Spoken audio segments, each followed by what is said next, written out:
Здравейте и добре дошли в 9-я урок от нашето обучение. В предходните уроци изградихме основата, необходима, за да разбираме европейското финансиране. Първо научихме как работи финансирането от Европейския съюз, откъде идват средствата, как достигат до различните програми и как организациите могат да получат подкрепа за своите идеи. След това разгледахме различните видове финансиране от Европейския съюз. В предишния урок се запознахме с основните европейски програми за финансиране, сред които Еразъм+, Творческа Европа, Интерек и други възможности за подкрепа. Разгледахме и как да изберем най-подходящата програма според дейността, целите и нуждите на организацията. В този урок ще направим следващата практическа стъпка. Ще се запознаем с основната платформа, чрез която Европейската комисия управлява своите програми. Това е мястото, където реално започва процесът на кандидатстване. Разбирането на тази платформа е ключово, защото тя не е просто сайт, а цялостна система, която определя начина, по който се създават, подават и управляват проектите. Много организации правят една съществена грешка още в началото. Те започват да търсят възможности за финансиране чрез неофициални сайтове, социални мрежи или посредници. EU Funding and Tenders Portal е официалният източник на информация, което означава, че публикуваното там е актуално и проверено. Платформата обединява всички централизирани програми на Европейския съюз. Това включва програми като Хоризонт Европа, Еразъм+, Творческа Европа и много други. Това означава, че вместо да работите с множество различни системи, можете да намерите всички възможности на едно място. Тази централизация улеснява значително процеса на планиране и позволява на организациите да мислят стратегически. За да започнете работа с платформата, първата стъпка е създаването на профил чрез EU Login.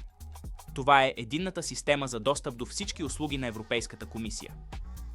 След създаването на профил, организацията трябва да се регистрира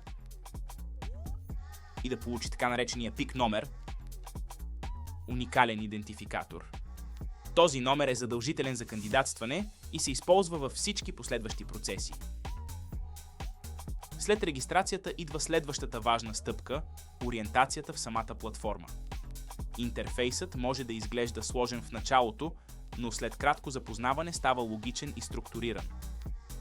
Основните секции включват търсене на покани, информация за програми, управление на проекти и профил на организацията. Разбирането на тези секции е важно, защото те отразяват целия жизнен цикъл на един проект. След като влезете в платформата с вашия профил, интерфейсът се променя и става по-функционален. Вече имате достъп до персонализирани секции и можете не само да разглеждате, но и да работите по проекти. Появява се и лявостранично меню. Тук се намират вашите профили, проекти, известия и запазени търсения. За целите на кандидатстването е достатъчно да знаете къде се намират тези основни функции.